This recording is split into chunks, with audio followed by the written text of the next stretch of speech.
Hi, and welcome to Tennis Volley Talk, episode 41, with Brian Danielson. Hey, today I've been trying to get a hold of a few more people with the over the phone interviews. I'm still working on those. I will get those to you whenever I can. And I do hope that you do subscribe, like, and comment on what I do on my tennis channel here or tennis podcast through YouTube. And then also that I do hope that you podcasters also like what I do when you hear me talking about the tennis that I've done over the years, also, and hopefully a few things will come back to me that I've been wanting to try to get a hold of, and doing an over the phone interview and taking it from there. So along with that, this week, kind of what I'll just kind of talk a little bit and briefly go over a little bit of what they're doing now leading up to, this is November, so you got another about a month and a half before Australian Open starts, but they're going to be kind of playing sporadic tournaments in between there. So this is all leading up to the Australian Open this week. Their men's are in Paris, and then the women's is in Acapulco, which is also the final 8 for the women. So this week they've been playing with the men have been playing in Acapulco, and today in Acapulco they had Sinner. He must have pulled out because of an injury, and Alex Demure from Australia ended up doing a walkover with Sinner. So Sinner must be injured. And then Herbie Hurkacz, he actually won over Garundalo, which is really pretty good player in his own right. But he beat Garundalo 6-3 or 6-4, 6-3. And then Tsitsipas beat Zverev. He won 7-6, 6-4. And then Kachoff beat Safilin 4-6, 6-4, 6-2. And then Rublev beat Van der Slump 6-3, 6-3. And then Dimitrov beat Bublik 6-2, 6-2. Gregor Dimitrov. And then later on to be scheduled, will be Greg Spoor and Novak Djokovic, and then Altamir and Rune. They will be playing later on. And then also with the that's kind of the scores of today in Paris. And then the women, they will be playing in Acapulco, and they are in the final 8 of the women. Right now, I've heard Iga Swiatek, she overwhelmed Goff, and even though Goff was playing really good and had some wonderful volleys and good volleys and stuff, actually Jessica Pegula actually beat Sabalenka number 1. And Jessica Pegula, she may be everybody's kind of counting her out, but she may be an odds-on favorite to probably take on Swiatek for the final. But, who knows? And then Anja Jabeur beat Andra Jarozova, and she kind of got revenge against her from the Wimbledon, I think, final, or the French Open, one of the two that she got beat by her. But she kind of ended up finally feeling probably better from fighting the flu or something the last, just having a hard time getting over that, and lost and was not feeling good in a tournament that she tried to play in and just didn't have anything. But Anja Jabeur, she's just a very good player in her own right with playing that. And then, with that too, it's always, just nice to see again, from different places within the world of them playing. And it's kind of the one-on-one with all the different countries, which is always fun because, it's a one-on-one competition and you're playing a variety of different people. I think probably odds-on favorite's going to be Novak Djokovic with winning this and everything. So, you know, um, with that too, I did get a uh, a little chat message. I didn't quite read it all, but thank you for the chat.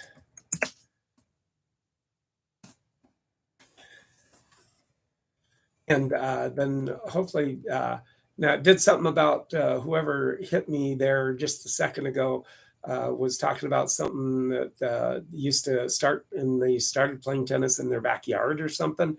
I didn't quite catch it all, but I do thank you for that. And it's always nice to be able to talk to other people, and then hopefully people will get back to me and let me know that they're watching my YouTube and they do like what I'm doing, and looking at my rackets that I have in my racket collection, and doing the racket of the day, and then plus for the racket of the day too, that I do show my. I let my podcasters know that if they do want to see the racket of the day, they can go to my YouTube channel, Tennis Volley Talk, and see that. And with that too, on that kind of a note, with that, always nice to that I get to show and tell and talk about my passion. So hopefully I will get a couple more phone interviews. I got a few calls in to another tennis club. I have a call into hopefully to another place that will be kind of a nice interview that I will get later on. That will be kind of a unique little place and interview that I do with that. So hopefully that will work out. And then along with the men, I think, either that or Sissipas will, come around and play pretty good. But, odds on favorite Djokovic will probably win the Paris. He's just automatically played very good all year long this year. And with that too, who knows? Who might win it, or who might win the women's too. I hear that the women's in Acapulco, they kind of swiftly and quickly made the tennis courts there. So they made it over a golf course, and so the courts are not playing very well, and it's an outside venue. So it's kind of a makeshift in a way, and the women are kind of maybe complaining a little bit more about that as far as that aspect goes. But with that too, uh, they just have to kind of play the way they play. But I do hope that you YouTubers, you do get to my channel and you do subscribe, you like and make a comment.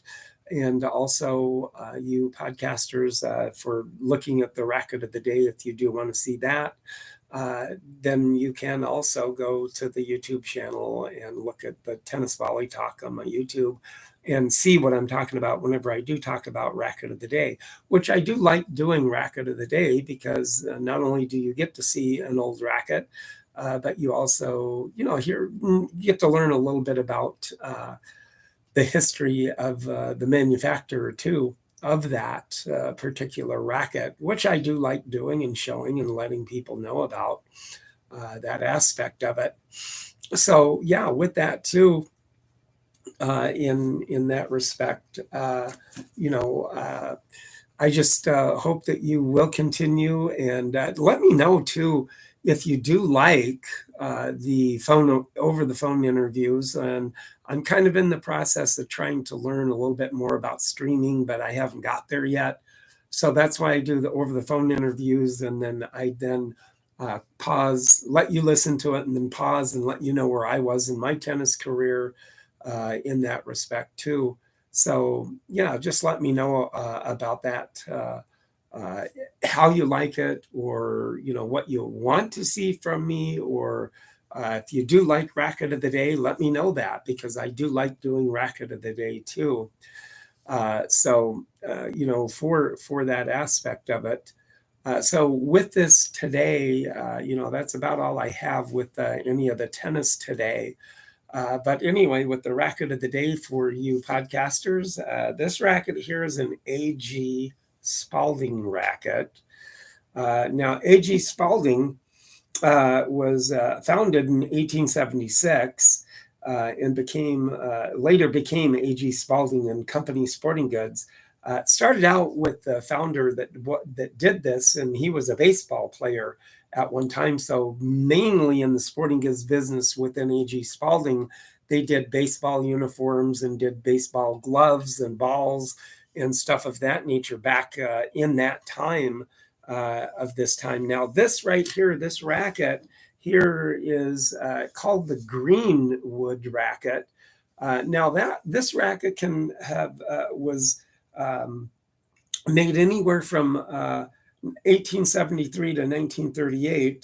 This one is from probably the 20s to 30s, but could be as early as 1905. But it could be. But it's a convex racket. But this is a convex. The concave is whenever it's like this and comes around. But the convex is the older rackets. With this known as the convex, the upward part of it in the racket itself. And this is how you can tell that it's anywhere from could be 1905 or earlier, or all the way up to 1938 racket here. So like I said, this racket here could be anywhere from early as 1905, or probably like I said, probably in the 20s to the 30s, late 30s. But of course, then this is kind of an older racket, because you can kind of see a little bit of a little bit of a flatter head to it, not quite as oval, round with this particular racket. But you YouTubers, if you do want to take a look at the racket, you're seeing it right now. But if you podcasters, if you do want to go to my YouTube channel, Tennis Volley Talk, and take a look at the racket that I'm talking about, this is a very good racket.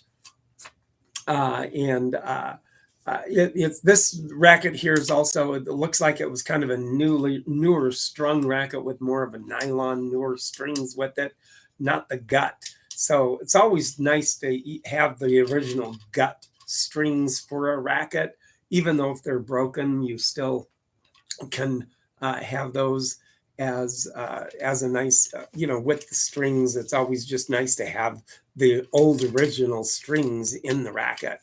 But this is the one that I, today called the Greenwood racket. Now, like I said, the Greenwood is very much like any of the, brand names. They had different names for these rackets all through the time of, like I've said before, like the Tad Davis, the Imperial, or the Imperial Deluxe, or the Greenwood, different racket names for each racket that they came out with back in the day.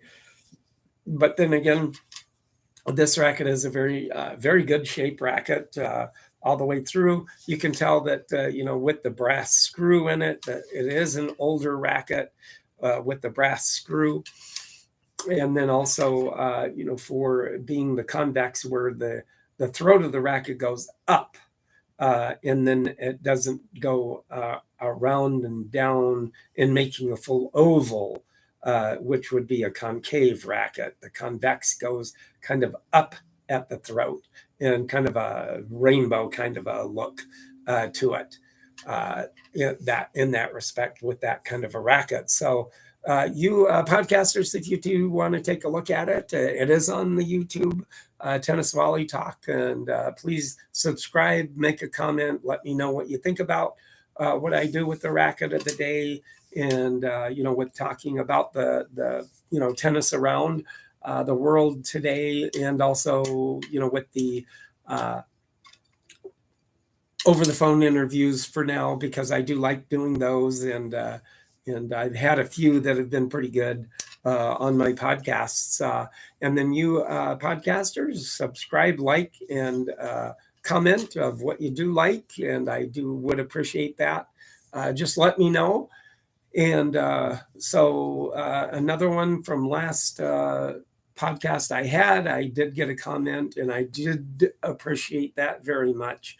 It really surprised me, and I do like the fact that you came across my videos and you like what I'm doing. Let me know more.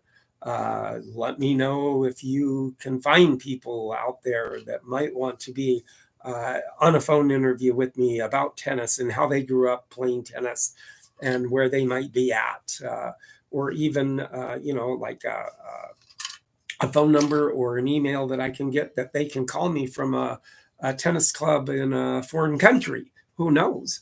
That would be kind of cool to do too. So with that too, I do appreciate that. And then, like I said, you YouTubers, you're seeing the racket that I have here, and keep on liking and subscribing and making a comment. And then you podcasters, like I said, if you do want to see what I'm talking about, like, subscribe on my my podcasts venues out there. And then also do go, and if you do want to see the racket that I'm talking about, go to the YouTube channel Tennis Volley Talk. So with that in mind, I do appreciate everybody that may get back to me on anything. Please do, because it does help me trying to do what I can to try to get any kind of a home phone interview with anybody. I'm still working on that. So it's kind of back and forth and trying to get the time that I can do that. So with that in mind, I do appreciate that. And everybody, around the US or the world, if you hear me in another foreign country or whatever, I hope you do, that it gets that far. So get back to me, comment, even if anybody has listened to it on or seen the YouTube here. I hope that maybe a tennis pro has heard it or seen it or gotten wind of it somehow from some of the over the phone interviews I've done. With that, I do hope that has come. And then someone does make a comment that it could be a tennis pro, it could be a tennis club that might get in touch with me to see where I can go with that and do an interview over the phone, and then let you know where I've been at in my tennis career. So please, YouTubers, subscribe, like, make a comment. And you podcasters, like I said, please also comment, like, subscribe, and keep going with this, because I do like doing this for you, tennis players out there, and kind of knowing a little bit more about history of tennis, because you never want to lose the history of tennis with all the stuff that all the rackets that you have here.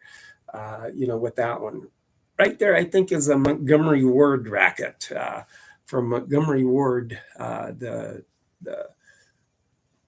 way back. They don't have Montgomery Ward anymore, but that, I think, is one of those rackets. So yeah, with that, please keep looking, keep subscribing, liking, commenting, and let me know on comments if like I said, I hope that a tennis pro does get a hold of it and gets in touch with me, and maybe do over the phone interview with one of them at one time or another, because I've had a lot of tennis pictures I've taken over the years too of tennis pros from way back that would be a good interview, and including Jimmy Connors. And this goes out to Advantage Connors podcast too. Hopefully they will get in touch with me. I've tried to get in touch with them, but would like to have Brett get a hold of me with that. And I hope that he takes a look at my podcast and will get a hold of me. So then at one time or another, I might be able to talk to or do an over the interview with Jimmy Connors, who knows, because he would remember some of the things I've seen him in, and through the times I've seen him play in tournaments back in the 80s and everything. So with that, keep on playing out there. Have a good week of playing tennis. I do thank you very much. And still, if you're doing some outside tennis, that's good. There's, I'm sure, other places that still have the outside tennis all year round practically.